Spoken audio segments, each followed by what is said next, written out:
pemirsa Hidup Sehat, kembali lagi bersama saya Dr. Renita Arlin dan juga rekan saya. Saya Dr. Vito Damai, gimana tadi udah pada stretching ya? Iya nih, supaya... tadi tuh pas banget ya Dr. Vito, namanya juga pagi-pagi itu kita melancarkan semuanya ya, dari mulai otot, terus juga peregangan otot, terus juga lancarin pembuluh darahnya juga. Wah, semuanya tuh dilakukan pagi-pagi tuh. Supaya nggak tensi tinggi, bawaannya marah-marah mungkin ya. Iya, Aduh, sepaneng gitu, sepaneng bahasa apalagi apanya tuh.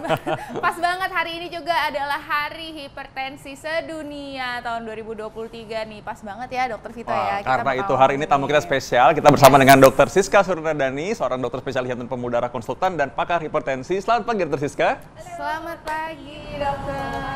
Nah, ini menuju Hari Hipertensi Sedunia nih dok, nanti tanggal 17 Mei 2023 pasti banyak sekali nih masyarakat Indonesia yang pengen tahu nih ya tentang hipertensi, supaya kita makin aware lagi nih tentang hipertensi, karena banyak sekali fakta mitos yang beredar di masyarakat nih dok tentang hipertensi atau tensi tinggi ya Dokter Vito ya. Yang pertama itu katanya yang namanya hipertensi itu tidak memiliki gejala awal. Ini fakta atau mitos dokter? Fakta. Jadi, Fakta. benar. Hipertensi itu adalah salah satu penyakit yang kita sering sebut the silent killer ya. Jadi sebagian besar hampir seluruhnya tidak ada gejala. Gejala tuh baru terjadi kalau sudah mulai terjadi komplikasi di seluruh tubuh. Jadi kalau udah ada gejala, udah kerasa sesuatu, sudah terlambat sebenarnya. Jadi harus dideteksi sebelum ada gejala. Jadi kalau gitu orang bisa tiba-tiba nggak tahu, baru ketahuan darah tinggi nih gitu ya? Betul banget.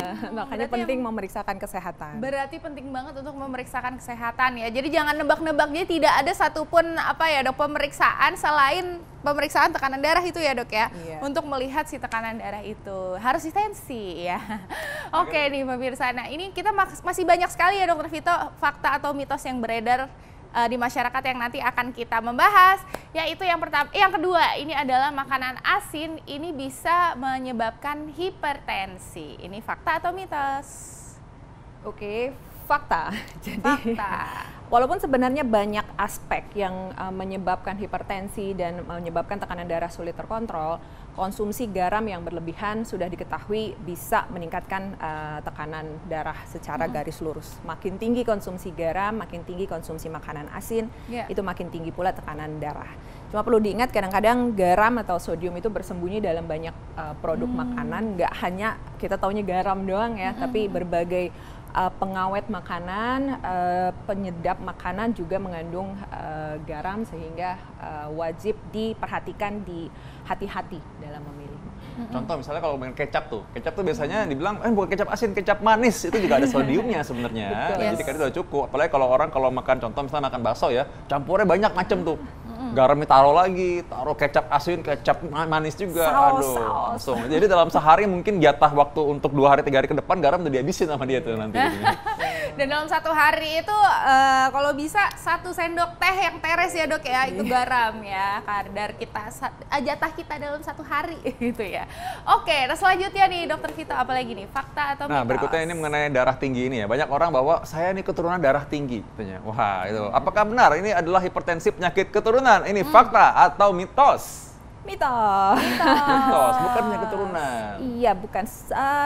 Resiko untuk memiliki darah tinggi itu memang bisa runs in the family, bisa sedikit meningkat kalau keluarga kandung ada yang hipertensi. Tapi sebenarnya faktor yang lebih berpengaruh adalah faktor gaya hidup, lifestyle, bagaimana kita berolahraga, menjaga pola makan, menjaga berat badan, dan lain-lain. Jadi jangan hanya menganggap kalau orang tua saya hipertensi ini saya pasti tekanan darah tinggi dan tidak ada yang bisa saya lakukan untuk merubahnya.